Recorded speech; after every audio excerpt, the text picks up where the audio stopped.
All right. Thank you, Eric, for the intro. Hello, everyone. My name is Heiljun Lee, CEO of Health, and I'm also an OBGYN myself. So we live in an era of AI, and we're just wondering what's the best way to leverage AI in IVF? And I think it's about standardization and consistency, and that's what we're going to be focusing on today. IVF labs are already pretty much standardized in terms of incubators, culture media, or processes. But how we evaluate embryos can be very subjective. So this colorful graph is coming from a paper where we had embryologists choose good quality embryos to transfer. And all these different colors represent different embryos embryologists selected for transfer. And we've been trying to make embryo assessment more standardized through Gardner grading, Istanbul consensus, Vienna consensus, and we had time-lapse and PGT providing us with more information when selecting embryos. And there is an AI coming in. The goal of AI is not to replace existing methodology or embryologists, but to add more structure and consistent reference layer. And that's why we developed Vita Embryo. Vita Embryo is an AI software that analyzes embryo images to generate two results. One is a pregnancy prediction score, and the other is a morphology grading. And it's been trained with more than 100,000 embryo images from multiple countries, including Korea, United States, India, and Malaysia. We successfully finished our clinical trial and got approval in Korea, Europe, India, and Singapore.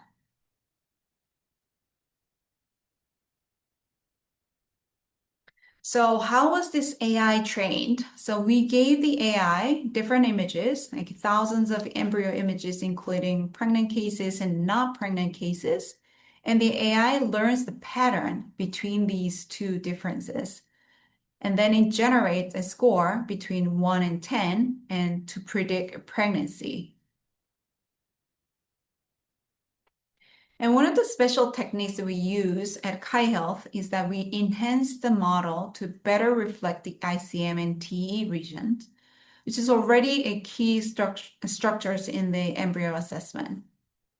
So how we do that is we can analyze the original images, but on top of that, we layer the ICM and TE highlighted images on top of that so that the AI can focus on the biologically meaningful areas with a success rate of 99%. So we also looked at how clinically meaningful the AI is in terms of embryo ranking. So the blue dotted line actually represents the human embryologist's accuracy in choosing the right embryo for transfer, which is about 40%. And when they're given the AI score and choose the embryo again, the accuracy actually went up by 10%. And then if they had just followed the AI 100% of the time, then AI, the accuracy could have been 65%. So with the AI, or if you had follow AI, then the accuracy of the embryologist of choosing the right embryo for transfer could be improved. It's not only helpful for accuracy, but also helps with the consistency, which is today's topic. The inter-observer agreement means that they were asked to choose the embryo one time, and after 1 month, they were supposed to choose the same embryo in over 1 month at a time. And in 25% of the time, they chose different embryos. So there is every day you have different conditions, every day you might have a different subjective eyes and experiences, so you choose different embryos. An inter-observer means that you and your fellow embryologists might choose different embryos. And this is, if you look at the junior embryologist inter-observer agreement, which is pretty low, it's lower than the seniors. And then you can see that it improved to the senior level with the help of AI. And this is where AI can be really powerful. So if you look at those four images on the left, it look very similar with the similar stages. then the humans have really difficult time choosing the right embryo, distinguishing those embryos between those four.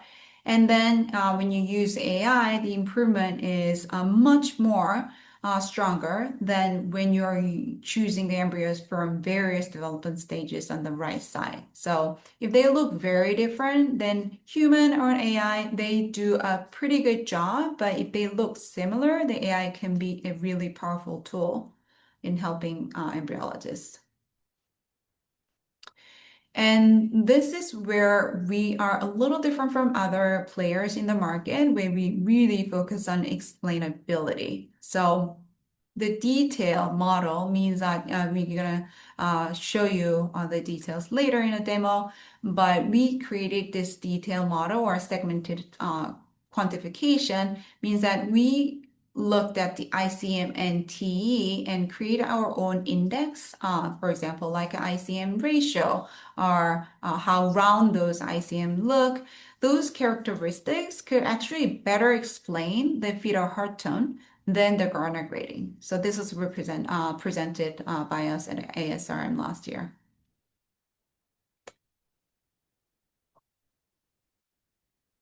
We also thought, because we are the only player that provide a fresh embryo analysis as well as a post-thaw embryo analysis, we thought just wanted to figure out if there are any differences the AI caught in terms of the hatching. Because a lot of the times, I know the India is a little different because you guys don't drill the embryos before freezing, but in other countries, we drill the embryos before freezing. So a lot of the times, post-thaw embryos are all hatched out.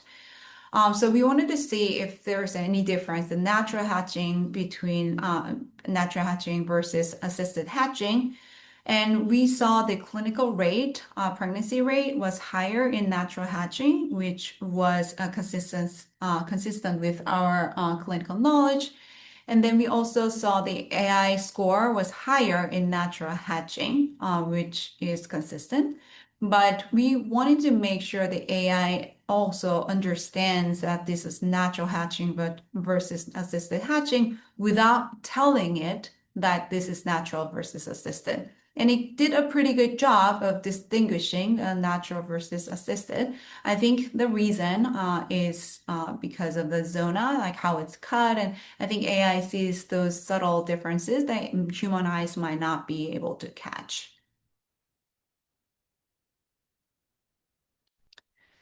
And I know that a lot of people have asked questions about other variables than the embryo itself. So we believe that embryo is not everything. So our model can provide you with the very useful information about the embryo morphology. But when it comes down to predicting pregnancy, you need more than embryos.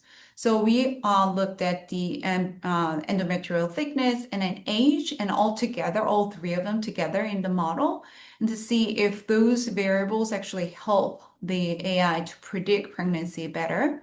And it did a better job actually when you put age and EMT. So I think there was something interesting about this was that when you look at the thin embryo case and endometrial cases, or when you have a good quality embryos, I think there are indications that we can look at that, for example, for a thin embryo, endometrial cases, you might want to have like a good quality TE, or there's like a small indications that could be really helpful when you're making a decision for embryo transfer.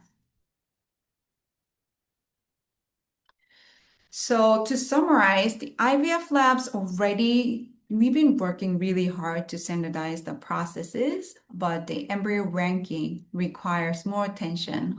So AI can be really helpful when the embryos look very similar, they're hard to differentiate, and when you need a more objective reference and a consistency. So I know that a lot of the Indian labs are small and they have multiple labs across.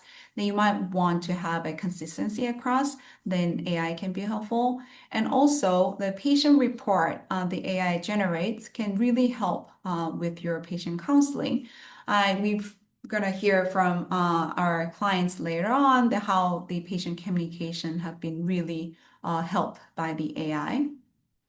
So in the demo session later on, then you're going to see more detailed information. But if you have any questions, please wait till the end to ask them away.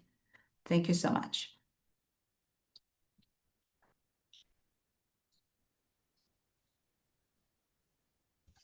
So what I want to say here is how AI embryo grading has changed the assessment language, documentation decision towards more consistent grading, and how it is supported on a day-to-day basis in embryo selection at a large scale in our network. Can you go to the next slide, please? So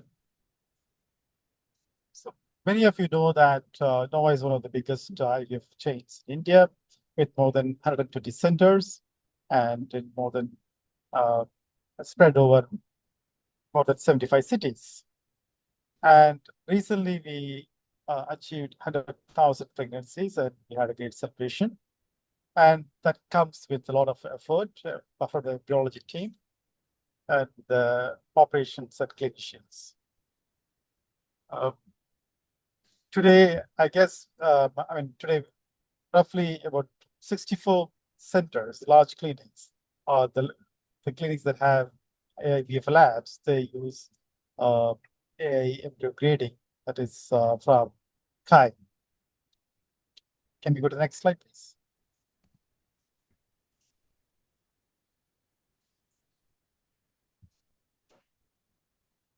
So why should we consider AI? The reason we consider AI is not that embryologists are unreliable. It's almost the opposite. Even the trained embryologist and shared grading system, embryo morphology contains a level of interpretation. And many published discussions have tried to reduce this through consensus criteria, quality control, and training.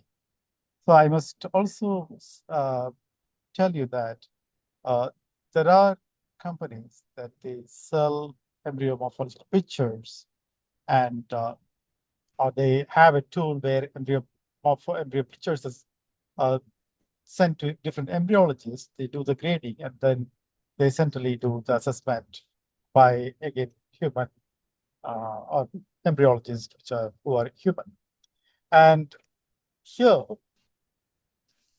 what we have is a tool which does not only that, but little more than that. Can you go to the next slide, please? So before moving into the data, I would like to be useful to briefly mention our lab's surroundings and workflow behind the numbers. For a network like Nova, standardization is not an abstract concept. It affects how embryologists are trained, how embryos are documented, and how decisions are communicated, and how management sees performance across locations. That's different labs. So what it requires is the input involves large data from different teams, the workflow, SOPs, and also it involves training and reporting. Now, beta embryo usage in our Nova IVF fertility has been we have been using since last August. So it has been about 10 months since adoption. During this period, we have analyzed almost 39,000 embryos across 64 clinics. The monthly trend also shows sustained usage over several months, especially in cryopreservation related actions. The key point of lab directors is that the system can sit inside the existing workflow. And what we need to do is upload the captured image into the interface, and the AI generates the result with the ranking and gives us the documentation for the consultation. Can you go to the next slide, please? Yeah. So when we look at adoption by hospital by different clinics, we see several high volume sites leading the usage. You see the top one on the left side, you can see the clinic name, Nova. On the right side, we can see the number of embryos that have been analyzed and the bracket. And outside, it gives the percentage of contribution by different Nova centers. So this is useful operationally because the sites can act as different centers for workflow training and internal benchmarking. At the same time, the standardization tool becomes even more valuable the long term, where individual sites may see different volumes or have different experience levels. The same AI output across sites makes it easier to align assessment, documentation, and management. So I must also say, explain to you, like say, so it's one platform that is from Kai. We have implemented in across different clinics.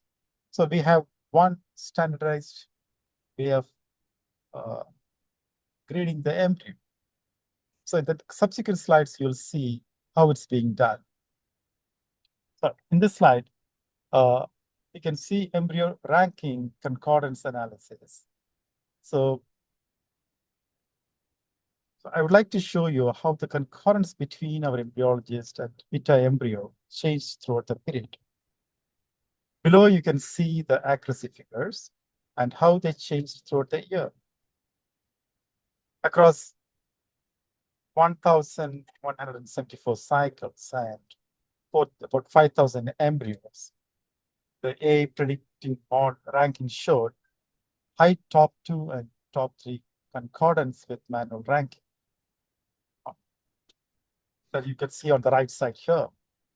So here, the top 1 accuracy means that the human's number 1 embryo and the A's number 1 embryo is exact the same match. Top 2 accuracy means that among the top 1 and 2 embryos selected by AI and the human's top 1 embryo is present. And if we consider the fact that top 2 embryos are commonly also taken into consideration for the action, top 2 accuracy still has high impact and the figure is 94%, meaning that in vast majority of cases, embryologists will agree with the AI result. Next slide, please. Yeah. Following the ranking concordance, the grading concordance is also very interesting to check. As you see, the below graph and the numbers, the concordance stage, ICM and T between embryologist and the AI, all significantly increased after the grading model was officially deployed in our centers. The grade report is important because it turns standardization into something trackable. Instead of only relying on informal alignment, the network can monitor concordance for stage, ICM, trifectoderm, and profectoderm. This can support training, team discussion, and quality management. So all in under one platform.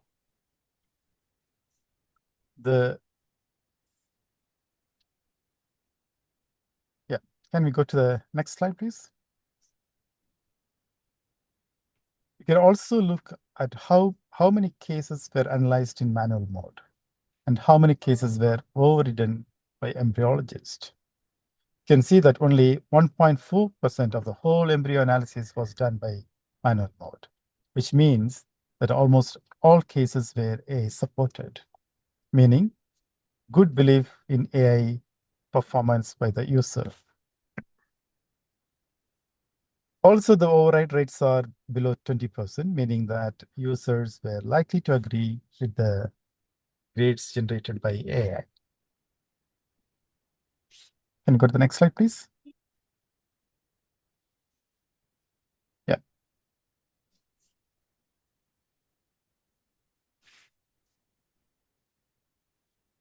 So what changed the rollout, changed after rollout? It helps in quick decision making, where especially where there are single embryologists, and if they are a bit junior, AI tool certainly helps them to decide the grading, because AI gives the ranking and it helps embryologists counter check their ranking and see which one and how the concordance is and take the decision. And it improves the workflow efficiency, especially as I mentioned in tier 2 cities and when there are single embryologists. It helps to improve the workflow and taking the decision fast. And a report also gives more confidence to the patient. That is, let's say, a novel tool that is being applied by the clinic, by the embryologist to grade the embryos and select the best embryo for transfer.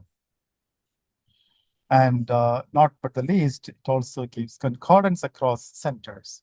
So the embryologists are sitting in Jammu and his scoring method or his scoring of embryos will be as same as somebody sitting in Kanyakumari or Tirunelveli. Similarly, someone who's sitting in Siliguri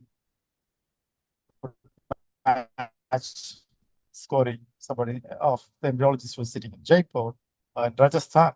So technology alone does not transform practice. Thoughtful integration does. Can you go to the next slide, please?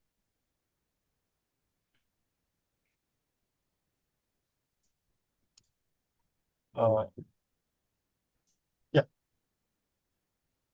So when does it help more?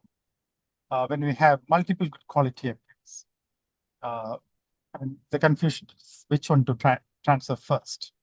And there AI becomes a companion in selecting the best quality embryo and having it transferred. And also when there are more number of embryos and the patient cannot afford to put more number of good quality embryos. The patients cannot afford to vitrify all the embryos. Cannot afford the cost to vitrify all the embryos. And the AI model helps the embryologist to choose the best. Because sometimes it becomes confusion which one to choose if it all are of the same grade by the embryologist. And and it also helps, the AI system helps in thawed embryo transfer. Of post-thawing, you can see the grade once again and match it with the pre-thaw figure or pre-thaw grade. And another benefit is choosing the right embryos for single embryo transfer or elective single embryo transfer. So we all know that single embryo transfer is one of the best. This is the best practice. It gives the best cumulative pregnancy per cycle, and it also helps in safeguarding the women's health during pregnancy. So AI helps in choosing the best embryo And that information builds up confidence and counseling the patients. And it also helps in PGTA, where there are mixed cohorts, which one to choose. Can we go to the next slide, please? So key takeaway in large network, it can function as practical standardization layer across sectors, especially large centers, large networks like NOVA. And the most compelling value is not only prediction, but consistent ranking, grading, and report-ready documentation. So the AI-generated report is a fantastic report that where the patients can read, go through the figures, and see their embryo, and this document stays with them as a souvenir later when they become pregnant. That's a joy to show this report, the figure, the embryo, and the child grows up. And the usage at scale makes quality trends visible and gives management more trackable view of embryology practice. So, I mean, as I mentioned to you, there are systems where to maintain the homogeneous standard across embryologists in different centers, there are systems that comes with a cost. Whereas AI-based embryo grading helps the management to have better control on embryo grading system between the embryologist, different centers. And this also helps in training the embryologists. So we have a training academy, and soon we are going to introduce AI-based embryo scoring from Kai system, so that the embryologists, the training embryologists who undergo training, they have a system, one system, which will be the benchmark for the grading. And last but not the least, but very important is it is not right to say AI replaces embryologist. AI only can help embryologists to select the best. It supports the work of embryologist. Next slide, please. So I would like to thank you for listening. Maybe I can answer some of your questions, or if you have something to discuss, we're happy to discuss. Good evening, everyone, and thank you for joining today's webinar, and thank you, Eric, for the introduction. So I'm very happy to share our experience at Shishu IVF Fertility Center, especially from a day-to-day embryology lab perspective. So today I'd like to share our practical experience with AI and embryo selection. So rather than discussing AI from a technology perspective, what I wanted to focus on is how it fits into our everyday embryology practice. So over the next few minutes, I would like to share where Vita Embryo was helpful for us in embryo prioritization, in training, in alignment within the team, and also in patient counseling when we needed a more structured way to explain to our patients about the decisions we have made. So just to connect our session with the overall webinar, we've already heard why the consistency matters in embryo development. And we've also seen how Vita Embryo works as a product. And then Dr. Lalit, who has been one of my mentors in the field of embryology, has shared his perspective on implementing AI across a large multi-center IVF network. So his insights highlighted how AI can support standardization and quality alignment at a scale. So, as Eric told you all, that our story is slightly different. So, Sishu IVF is a more compact center. So, I'll bring the discussion down to one lab, one team, and our routine workflow and how it's done. So, before going on to Embryo Vita, let me briefly introduce our center. So, Shishu IVF is a fertility center based in Bengaluru, providing a full range of ART services. So, we are not a large multi-center network.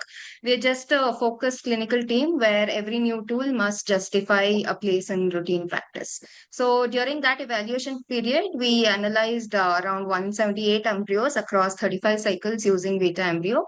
And this experience has allowed us to understand where AI adds value and where traditional embryologist assessment continues to remain essential. So, next slide, please. Yeah. So our motivation mainly for adopting AI was not to replace any embryologist's judgment. So in most cases, embryo selection is straightforward. So all of you know that. However, there are situations, as Lalit sir said that, and also Sangwok said, that where there are many embryos which are similar morphologically. So in these cases, they often generate discussions among embryologists regarding the prioritization and all that.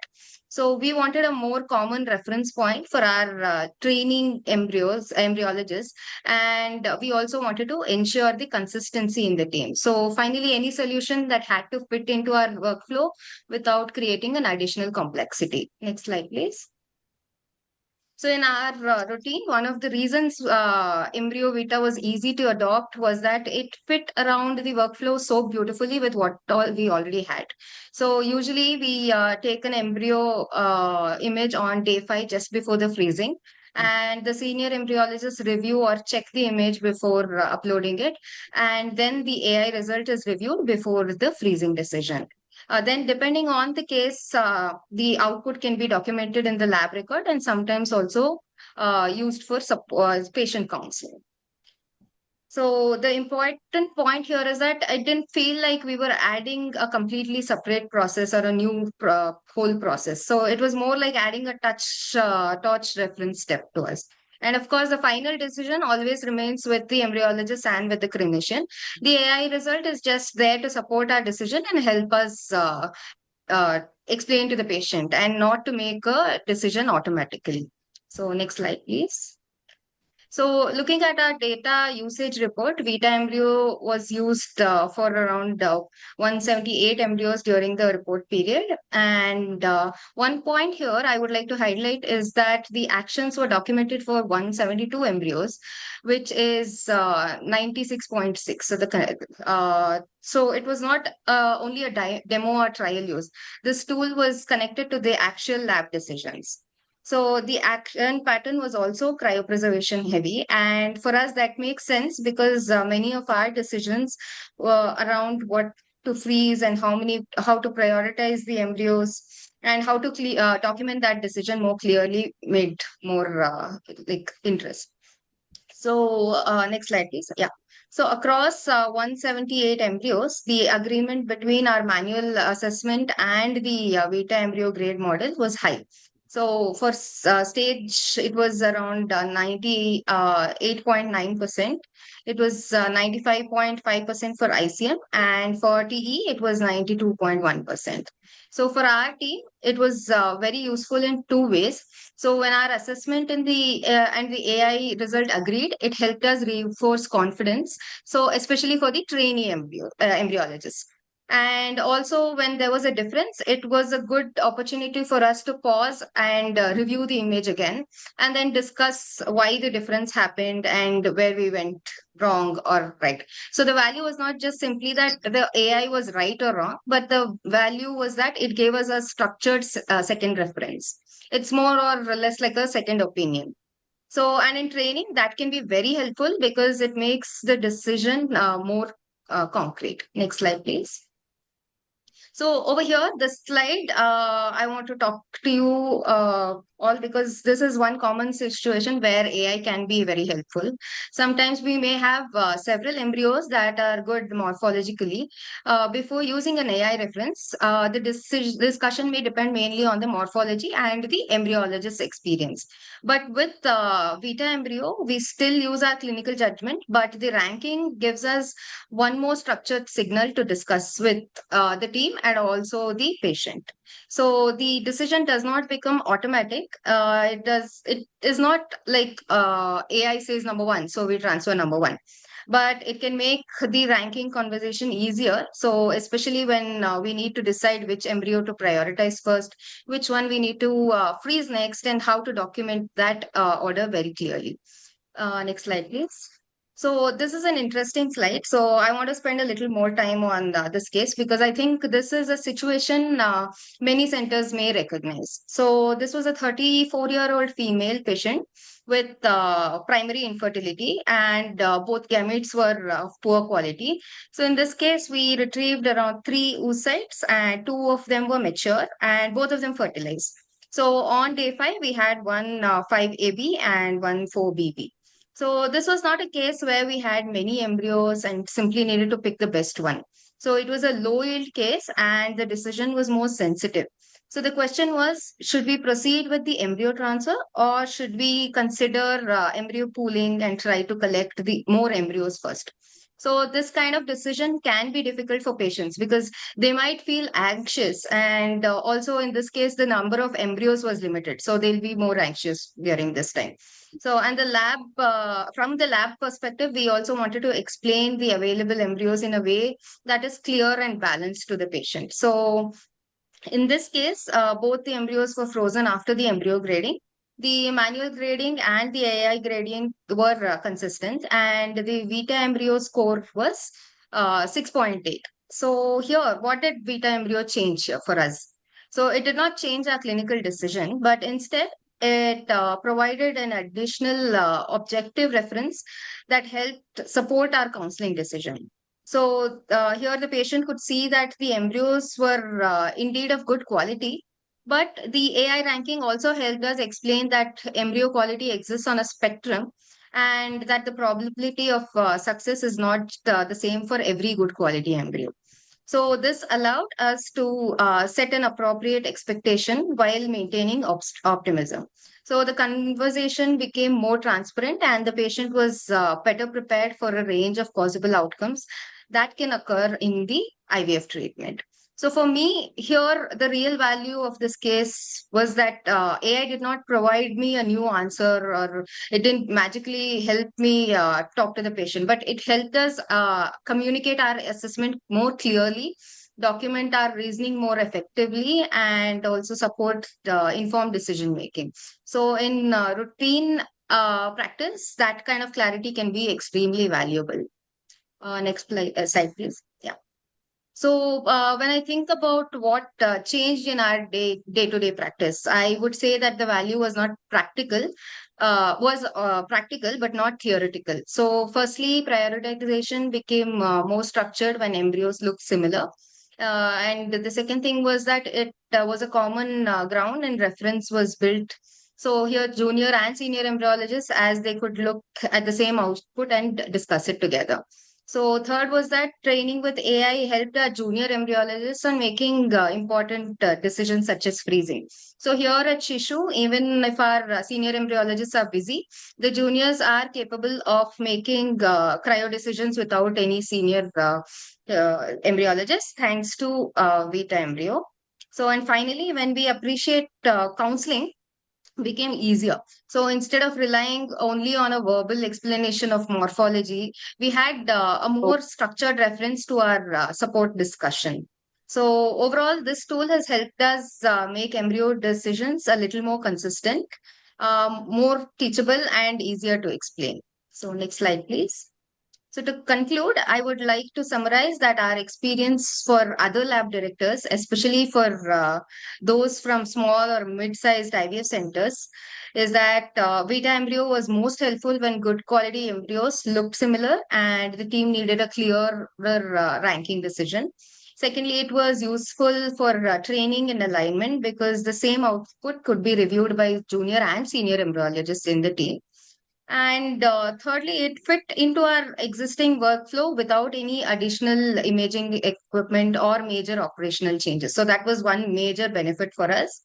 And also, I think that continued data capture is important. And the more we connect AI ranking, the lab decisions, and the outcomes over time, the more we can understand where this type of tool adds value.